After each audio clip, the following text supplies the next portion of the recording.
Hello there guys, welcome back to Younes Talks Football, welcome back to a brand new video. I hope all of you are doing well today. It's Chelsea news time. We're going to see what the latest is. What's happened? Well, I feel a lot of you are not going to be happy at this. See, this is the thing. This is why yesterday there were a couple of comments, not most. Most people actually enjoyed the video, right? But I'm going to address this, and fair enough for those comments that did come in for the few. The ones that said, can you just talk about Chelsea, please? Can you not talk about anything else? This is pointless. Firstly, I've got two reasons. Firstly, it's Younes Talks Football, not Younes Talks Chelsea, right? So we've got to acknowledge football as a whole. Now, if Chelsea were operating at the highest level, right, we can focus even more on that because everyone will be talking about us. But we're not. We're not near that. So when you see an absolute galore of football like we saw yesterday between Arsenal and Bayern Munich and Real Madrid and Man City, that was football at its nearly highest level that you could ask for, right? The only way it gets higher than that is probably the Champions League final itself or the World Cup final when it starts getting crazy at a national team level. Like, that's it. In fact, you're seeing the best. So if that's the sort of football that we are going to get and Chelsea are not involved, I'm going to talk about it because two things, again. Firstly, we acknowledge the levels that we're seeing in terms of the game that we all love. And two, it takes us away from the pain that Chelsea are giving us at the moment. That's just the truth. So I hope that's a good explanation. But because there is news, I'm not going to shy away from it. And I'm going to talk about it. Now, yesterday there wasn't really any news. Today, though, tons. So we're going to get right into it. And like I said, it's news that you're probably not going to like. So let's get cracking with the latest. And Pochettino. Is he safe? Sources have told London World that Mauricio Pochettino is safe. It is understood Chelsea's owners believe in the potential of the team and are confident that the manager will achieve the season target of qualifying for Europe, even just the Conference League. Now that's come to Ruben Amorim.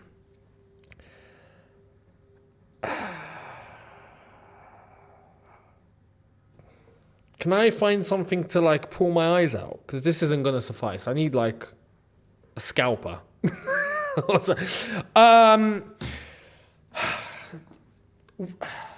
We're in trouble. Listen, if this is the case, and Ruben Amorim, I have to be honest, Ruben Amorim this season has been bang on the money with everything he has said. This is why I'm getting concerned. Do you remember the whole Nkunku saga? When a lot of people went against what he was saying, right? And I remember talking about what he said, and I was like, listen, Ruben Amorim, he's got connections. He said that Nkunku is out for 3 to 4 weeks. Do not listen to the others that are telling you otherwise. And what happened? Well, Nkunku was out for slightly longer than that. So Ruben Amorim got it absolutely spot on.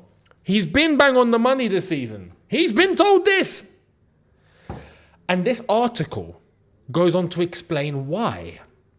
And you know what? The article makes sense. It actually clicks. It actually makes sense, I believe. What does it say? I'm not going to go into the whole article. You can go and check it out. It's free to read. It's not behind a paywall. So shout out and fair play to Ruben Amorim and London World for that.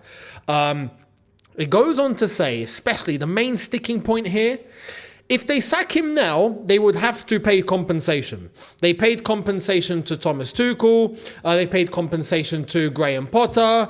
They're going to pay compensation to Pochettino now. If they wait to the end of the season, though, that's where they might be able to avoid that. But that's not the only sticking point. That's not the only point that, maybe we might be able to sack Poch, is if we just wait till the end of the season because there's going to be that season-long review and then we can get cracking from there. No. The next point, why is it Chelsea might not be able to afford getting a new manager, is because if they bring in a new manager, what's that new manager going to do? Just accept what he's got to deal with? If you're going for a very low-ranked manager, then yeah, perhaps. And that's what kind of scares me. If you're going for like it's been rumoured, well, I'm going to get into the rumours because I've got to clarify one thing. We've heard over the last 24 hours Nagelsmann's name's popped up again, right? I'll address that in a bit. You think Nagelsmann will come and not want any players? You think he's going to come in and just go, yeah, I'll take this, no problem? Pfft, you wish. He's going to come and be like, all right, listen, I want to be able to get this player or that. I need that position, that position, that position, that position. That means Chelsea have to go and spend money. Now, are Chelsea in a position to go back into the transfer market and try and implement a new manager's ideas? That's what the article says. Chelsea are not going to be in a financial position to do that. They've spent way too much and they've backed themselves into a corner now where they are limited in their financial capabilities. And that's the concern here. The potential concern is that Chelsea might not be able to afford to get a new manager. Not sack Poch, because they can afford to sack Poch, but they might not be able to afford to go and get a new manager, which means that we're just going to have to stick with Poch. That's what scares me, because that article actually makes sense. It makes sense. I can understand it. I can see it. I can see how this would play out. So there's that. Plus, let's get into more of the news. Let me show you exactly what else has happened. Here's the latest on who was meant to be a potential link. Let's get into it. Chelsea have inquired about Ruben Amorim. However, he has a verbal agreement in principle with Liverpool. That's come from Florian Plettenberg, and that came yesterday. We can actually show you this here. Here's the news from Florian Plettenberg himself. Ruben Amorim been told there's a verbal agreement in principle with Liverpool now. Amorim wants to join Liverpool next season, and Liverpool was pushing for him in the last weeks. He can sign a contract until 2027 confirmed. Final negotiations with Sporting are still pending. It's not a done deal yet. More steps needed. Deal can still fall through. The 39-year-old was also on the list of FC Bayern, but it was never advanced. And Chelsea have inquired about him. Inquire. Yeah, just to pick up the phone. Hello. Is there a small, slight, little, perhaps tiny, maybe kind of chance that this summer you might maybe just kind of a bit, available for a potential maybe kind of new job at maybe Chelsea? That's how we inquire, yeah? I'm scared for this football club. I'm scared. Now I'm starting to get really, really, really not just concerned. I'm starting to think we're screwed. I am starting to. That's the feeling that I'm starting to get. There is no budging. It seems like the club are the club are hell-bent on this model, and they've done enough damage already, which I feel like maybe now they can't actually get themselves out of. So we might be in trouble. That's my whole perception. So anyway, here's the latest on Nagelsmann. Let's get into Nagelsmann, because we heard over the last 24 hours, people were mentioning his name. I don't know why, but let's get into it. Bild said talks between the DFB and Julian Nagelsmann over a new contract are set to take place in the next 2 to 3 weeks. Nagelsmann wants to decide before the Euros, and his decision is likely to be between the German national team and Bayern Munich. There's been others as well that have come out and said over the last 12 to 18 hours or so that there's been no links with Nagelsmann. We've not spoken to him. There's nothing. Where this has come from, we don't know. And let's be honest, we spoke with Nagelsmann. And he was like, nah, you guys are crazy. See you later. And he bounced. I'll be honest right now. If you gave me the option of taking back Christopher Vivel, putting him as the main director, and bringing Nagelsmann as a manager, I would snap your hands off. That's how far we've gone down. That now I know for a fact that combination would be miles better than what we got at the moment. Miles better. If you gave me a choice between Winstanley, Stewart, and Pochettino, or Vivel and Nagelsmann, keep Joe Shields, by the way, I am snapping both your hands off and both your legs off. I'm leaving you with no limbs. No limbs. But it's not going to happen. There's no way that this ownership are going to turn and go back to Nagelsmann. They're just not. What, and all of a sudden tell him, by the way, we've changed. No. You think they're going to do that? No way. Should they do that? Yes. But are they going to do that? No, of course not. Anyway, let me know your thoughts down below in relation to all of that. This is what makes me scared. Because if I genuinely believed that these owners had a bit of humility and a little bit of realization, some decency to be able to say, you know what, we got it wrong. This isn't working. We've got to do something now. We've got to do it now before it's too late. Let's do something drastic. If it means we take a loss, we take a loss. If it means we take a punishment, we take a punishment. But we have to change it now, right?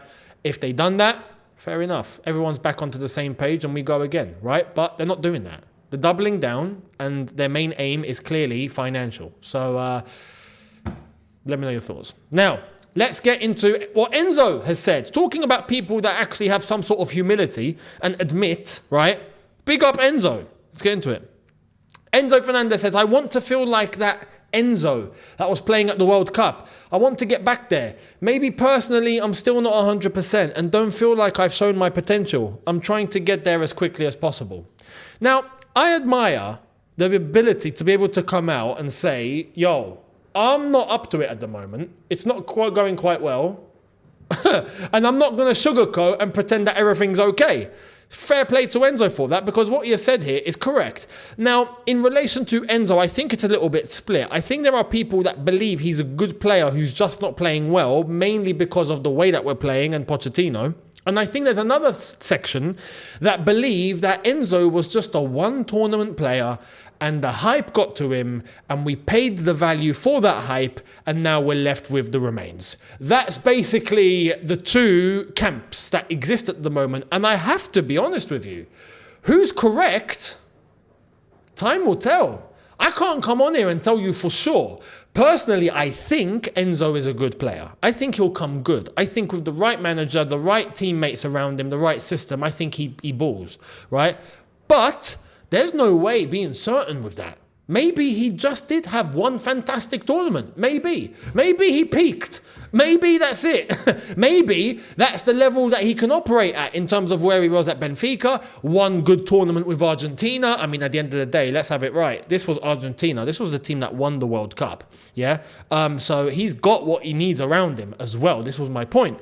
So if he has players that are going to help him make him look good, then cool. At the same time, maybe the Premier League day in, day out isn't it for him. Maybe he's not that player because, like I've said before, I think physically he's not that, robust, crazy, running, athletic, non-stop, flipping, V12 engine kind of midfielder. He's someone that likes to be technical, someone that likes to get the ball and move and pass and receive and hit it quickly, one touch, two touch. That's Enzo. That's the sort of football that he's come from. We don't exactly do that, so that's where the argument stands. What kind of player is he? Is he someone that's just being mismanaged? Or is he someone that has just peaked very early because of one tournament and he's not exactly what everyone thought he was? Let's wait and see. Personally, I think it's more option one. Like I said, I think he will be a good player. I think you take it. I reckon you put Enzo at Man City, it would be crazy. I think at Man City, he would be him alongside like a KDB. Oh my God. Rodri, Enzo and KDB. I think that would be quite ridiculous. I'll be honest. I think that would be quite insane. So you get the gist. But let me know what you think down below. Much appreciated. Now, the current affairs at Chelsea are not looking good. And the last game against Sheffield United was the final straw for many fans. And rightfully so. Yeah, rightfully so. Welcome aboard. You've now joined me because my final straw was a long time ago. But it's gone absolutely insane because no one really expected us to bottle it in that way. Not against bottom of the league Sheffield United. Well, we've got Everton coming up on Monday. And how is it looking in terms of the attendance? Well, let's get into it. This was yesterday in terms of the seats that are available, the sections that still have tickets to buy on the ticket exchange. The ticket exchange is where fans put their tickets back for sale because they don't want to attend or they can't attend, right? The ticket exchange has this much availability as of yesterday. So the blue section show you which sections still have tickets. That was yesterday. This is today. So it's more now. More people have put up their tickets to the exchange. And I'm not surprised. I'm not surprised one bit. I just wanted to show you that because it just illustrates the discontent now. Fans are really there's a lot of fans that have given up for this season. Done. And I don't blame them one bit. Like I've said, I don't expect us to get much from this season, if I'm being honest. What are we going to do? Beat Man City and win the FA Cup? Or are we going to get Conference League? A competition where we can actually go and make a financial loss? West Ham won the Conference League. They got 13 million for it. What are we going to do with 13 million? What's that actually going to do? And like we've already mentioned before, we go to the Conference League, we're actually going to be in the red in terms of the books when playing Conference League football. With the lack of money it generates, it's just not worth it. Stay home. Stay home. I'd rather finish 9th than finish 8th or 7th. It's either 6th and upwards or just don't bother, as far as I'm concerned. So, and that's not going to happen, as far as I'm concerned. So I understand where some people have just gone, yo, season's done. I get it. And I've said this after the Sheffield United game. For me, the season's finished. Now let's wait and see what happens against Everton on Monday. We'll see. Talking about what's happened, this is the latest in terms of the stadium, the so-called stadium development. There is no development at the moment. We don't know what's going on. But there's news around the stadium. Check this out. Full story on Chelsea completing their purchase of Sir Oswald Stawell Mansions next to Stamford Bridge. It doesn't mean ownership are committed to redeveloping Stamford Bridge, but it does increase the footprint of the site. Now to actually finalise a plan. You see, the mansions next to Stamford Bridge the Chelsea pensioners were residing in there, and they've managed to move them, still in Fulham. So these pensioners have been relocated in Fulham. They're still in the borough, which is nice to hear. I thought they were sent to flipping, I don't know, God knows, flipping Stoke or Wales, or you know where people get relocated now. It's crazy. But anyway, the Chelsea pensioners were looked after, and the Stawell Mansions, not the whole site, the majority of the portion of the site has been acquired by Chelsea Football Club. Now, when you actually look in terms of the map, it doesn't actually do much for stadium redevelopment, I'll be honest. It adds a little bit. It joins up the tube station, Fulham Broadway, with the site of the stadium, yes, so there's no need to walk onto the main road anymore. If that's the case, cool. But it's a small piece of land that's really not going to do much in terms of rebuilding the new stadium. It might do a bit in terms of a new entrance, you know, a new pathway, and maybe ending up using up a little bit of land in order to compensate for additional area for the ground. But that additional area just isn't enough. You're just not going to get, you know, what's needed to get a 65,000 capacity stadium in there. I don't understand why we've not actually looked at the initial plans of Roman Abramovich. We had a stadium redevelopment plan approved by the council. It just got over the line in terms of the green light to start thinking about building, right, and redevelopment. And then the whole thing of Roman happened, where he got kicked out of the UK and all of that, and then he wasn't here for a few years, and we remember what happened, right? But I don't understand why we don't just go to that. If we had a plan that was clearly approved and worked and we found some way, we'll go to it. But we're not doing that. We've acquired this extra area, and like this article says, it doesn't mean the ownership are committed to redeveloping Stamford Bridge because it's tight. But they've added new land. So what does that tell you? Let me tell you. On a financial level, acquiring those mansions next to Stamford Bridge, mate. That's money. That is money. That now belongs to this ownership. That now belongs to the club. Correction. That now belongs to Blueco. So any future sell, you're going to buy that extra land with the club. It's more money. And I'll be honest, on a financial level, it's a great investment. It's a fantastic investment. Stawell Mansions on the Fulham Road, next to Chelsea Football Club, next to Stamford Bridge, the value, unbelievable. And house prices are going up. So listen, the value of that plot of land is ridiculous. Let me just tell you that. On a real estate value, insane. So regardless, we get a new stadium or we don't, these owners are profiting for sure. So there we are. Now, to give you guys the summary of where we're going for the rest of the season, let's take a look at our fixtures, because all the fixtures have now been confirmed. As of today, all the rescheduled games have now been announced, when they're happening, where they're happening. We've got it all. Here's the next final 9 games of the season for Chelsea Football Club, starting with Everton on Monday. Everton on Monday, Man City in the FA Cup straight after, semi-final. Arsenal away, Aston Villa away, Tottenham at home, West Ham at home, Forest away, Brighton away, and we end with Bournemouth at home. I'll be honest, it's not looking good. It's really not looking good. Because you just know we're so brittle. We're like, flipping out. What's brittle? What's brittle as Chelsea at the moment? I can't even find the word. We're just... You just know it's not going to go well. People that are looking at this and going, yeah, no, it's fine. We're going to get 25 points from this. Like, do yourself a favour. Do yourself a favour. Look, Everton, realistically, I expect us to beat Everton at home. Even with the Sheffield United game, I think at home, Everton, we should. Come on, man. If we don't win that, just don't go to Wembley. Just don't even show up against City. Now, some people are going to say, the big teams we show up. Well, did you see Man City last night against Real Madrid? That's the Man City we're going to be facing. Arsenal, that's the Arsenal we're going to be facing, like we saw yesterday. They managed to come back against Bayern Munich. Aston Villa away, Villa Park, tough ground. We've been there once this season and won, so that's a little bit of a 50-50. Tottenham at home, I don't even want to think about what's going to happen there because, listen, that can't go wrong. That could be the game where everything goes absolutely left or the fans are reassured because you beat Tottenham at home on a cultural level. That's what you're meant to do at Chelsea. Yeah, you can't lose to Tottenham at home. You just can't. It's illegal. Yeah, you should be imprisoned if that happens. It just doesn't happen. So there's that. West Ham at home. You'd think perhaps Nottingham Forest away. Well, we lost to Forest earlier on the season, so this is where it starts to get a little bit sticky. Brighton away, I don't even want to think about.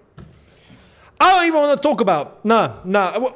Knowing us will give them the 3 points. The owners will be like, hey, Tony, how you doing? Listen, do you need 3 points? Yeah, we're here for you, man. Don't worry, we're cool. We got you. You got 235 million and 3 points. Here you go, mate. We'll probably just do that because it's Brighton.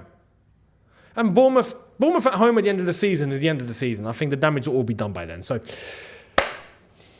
let me know your thoughts. Let me know what you think. Let me know what your predictions are. I'd much like to see. Much appreciated. And I will catch all of you tomorrow for a brand new one. Definitely one. And just to let you know, watch-alongs could be postponed for the next 3 weeks. I'm going to do my best in order to try and stream where I can, but I'm going to be away and it might be difficult. I don't have assurances that I'm going to be able to have the infrastructure in place to do it. So I'm going to try, but there's no guarantee. I'll keep you posted game by game and I'll let you know exactly what's going on. So keep your eyes peeled, but much appreciated. The content doesn't stop. The videos will still be here. The reviews will still be here because I can still record. It's about streaming. That's the problem. So don't worry. I will be here. I'll be here for a video for you guys tomorrow. So I'll catch all of you then. Thank you all so much for watching. Do not forget to hit the subscribe button, hit the notification bell to be notified once I've uploaded. Much appreciated. Check out the socials on screen and in the description.